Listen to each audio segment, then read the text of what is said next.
Hey, what's up everybody? It's Stacey Storino. Welcome back to my channel, the #1 place for entrepreneurs who want their content marketing to convert content consumers into paying customers. Now, if you're wanting to know how to grow your Instagram following so that you can reach more members of your niche in order to get the macro conversions you need for your business to succeed, like getting more followers, more email list opt-ins, and more sales, then you're in luck because today's video is all about how to grow your Instagram this week, 2021. But before I forget, make sure to hit that like button and subscribe to get real-world help that entrepreneurs like you need to succeed with content marketing that drives traffic to your business so that you can do more business.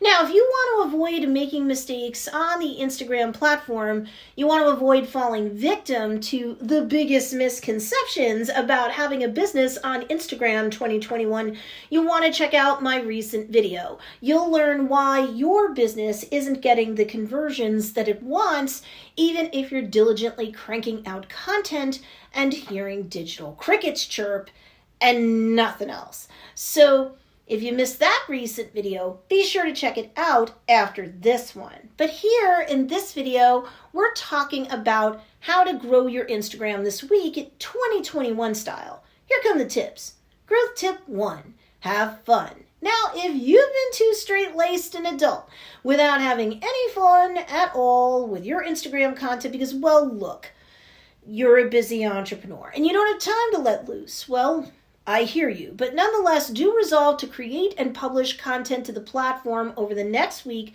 that reeks of fun, of positivity. Be upbeat with your captions. What you say in your IGTV videos, your reels, your lives, what have you. Don't just be all cut and dry when you go live or when you're on an IGTV video, that sort of thing. You're too corporate America, and that's not what works. And I know that a lot of my students and followers are older adults, but trust me, the way to successfully market and sell to your niche has evolved, and if you don't evolve, you perish. So, smile if you're on camera, in an IGTV video, reel, or on a live, and make sure that you're making good eye contact with the camera, which is your audience. I know that camera is a collection of metal and glass and electric wires and such, and if you're not super used to being on camera, it's going to feel odd talking to it when no one's there with you.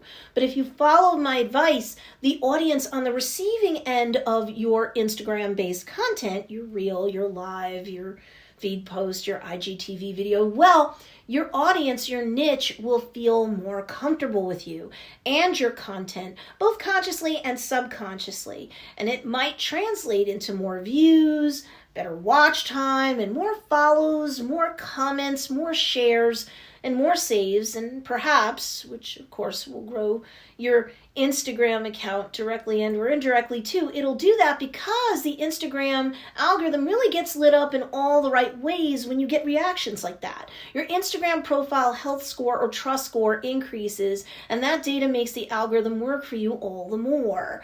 That means your content could be pushed out into your followers' feeds more. That also means that your content could show up on the Explore page more because your score goes up and Instagram's algorithm wants to show it to people who aren't followers of yours yet, but should be, because they're interested in content like yours, businesses like yours, products and services that have to do with their interests, and so forth. So have fun and enjoy making that content. Then it's less of a chore for you and less of a bore for anyone else who comes across it on Instagram. Growth tip 2, silence isn't golden. Posting content once a week on Instagram might have worked in years past, but today you will do better the more often you publish content, especially if it's engaging to your viewers and well optimized with the right hashtags and the right keyword-laden caption without being keyword stuffed. Use natural language. Don't just cram keywords in your captions. So ideally you're putting out a reel a day or as often during the week as you can. Those things are up to a minute in length, so we're not talking about you creating a major motion picture here. We're talking about going live once a week and saving the replay as an IGTV video. We're talking about one deep dive resource that's a good feed post once a week. We're talking about an Instagram story that you publish 2 to 3 times a day content to. And be sure that at least some of the content that you publish to Instagram this week is, no matter what media it's in, video, picture, what have you, it's a resource-based piece of content that deserves a share or a save by your followers to other Instagrammers, which means that you're not always putting out promotional content only. If it's all sales messaging all the time, no one on Instagram is going to care. If your content is roughly 2 to 3 times the value add type content, it's entertaining, it's educational, it's inspirational, it's sharing a quick tip, trick, or technique, perhaps starring your products, without just being a parade of products, photos, and a tsunami of sales announcements being made in your feed and nothing more. Well, if you provide double the value add content to every single sales-based post, let's say, you're more likely to fit the corporate culture of the platform, and you're more likely to, even this week, get more shares, saves, follows, comments, direct messages, clicks on your link in bio, and even, of course, sales. There you have it. This to me is how to grow your Instagram this week, 2021. Need more direction? Okay, be sure to check out these 2 awesome videos too, because they'll teach you great content marketing strategies that can also help to blow up your business. Enjoy.